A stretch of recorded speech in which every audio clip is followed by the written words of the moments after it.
டெல்லியில் கார் வெடிப்பு சம்பவம் எதிரொலியாக திருச்செந்தூர் சுப்பிரமணிய சுவாமி கோவிலில் போலீசார் தீவிர சோதனையில் ஈடுபட்டுள்ளனர்.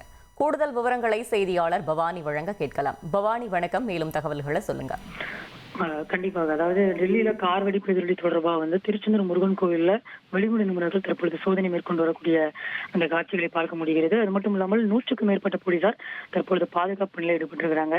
அதாவது டெல்லி செங்கோட்டையில் நேற்று மாலையில கார் வெடித்து 10க்கும் மேற்பட்டோர் உயிரிழந்திருக்கிறாங்க. இந்த நிலையில தமிழ்நாடு முழுவதுமே போலீசார் சோதனைகளை தீவிரப்படுத்தி இருக்கின்றாங்க.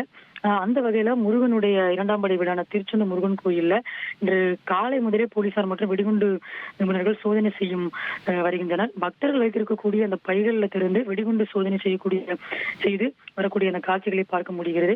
இது திருச்செந்தூர் டிஎஸ்பி மகேஷ்குமார் மற்றும் கோவில் ஆய்வாளர் கனகராஜ் மற்றும் போலீசார் இந்த சோதனையில் ஈடுபட்டிருக்கிறாங்க. குறிப்பாக கோவில் முன்பு இருக்கக்கூடிய அந்த கடற்கரை பகுதி, சிறு வியாபாரிகள் வைத்திருக்கக்கூடிய அந்த பகுதிகள், கோவில் வளாகத்தில் பக்தர்கள் தங்கியிருக்கக்கூடிய இடங்களை அவர்கள் அனைவரும் ஆய்வு மேற்கொண்டு வருகின்றனர்.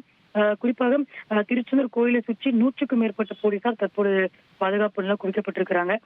அது மட்டும் இல்லாமல் குலசேகரப்பட்டினம் மெஸ்ட்ரோ வளாகத்திற்குள் செல்லும் வாகனங்கள், உடன்குடி அனல்மின் நிலைய வளாகத்திற்கு செல்லக்கூடிய வாகனங்கள், பழைய சேர்கோனியம் வளாகத்திற்கு செல்லக்கூடிய வாகனங்கள் என அனைத்தையும் சோதனைக்கு பிறகு அனுமதிக்கப்பட்டு வருகின்றன.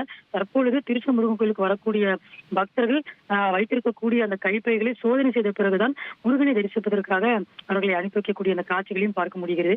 மேலும் தூத்துக்குடி திருச்செந்தூர் பிரதான சாலைகளில் உள்ள அனைத்து முக்கிய பகுதிகளிலுமே போலீசார் பாதுகாப்பில் ஈடுபட்டிருக்காங்க. இதனால வரக்கூடிய பக்தர்கள் மத்தியில் ஒரு பரபரப்பை ஏற்படுத்தியிருக்குதான் நம்ம சொல்லியாகணும்.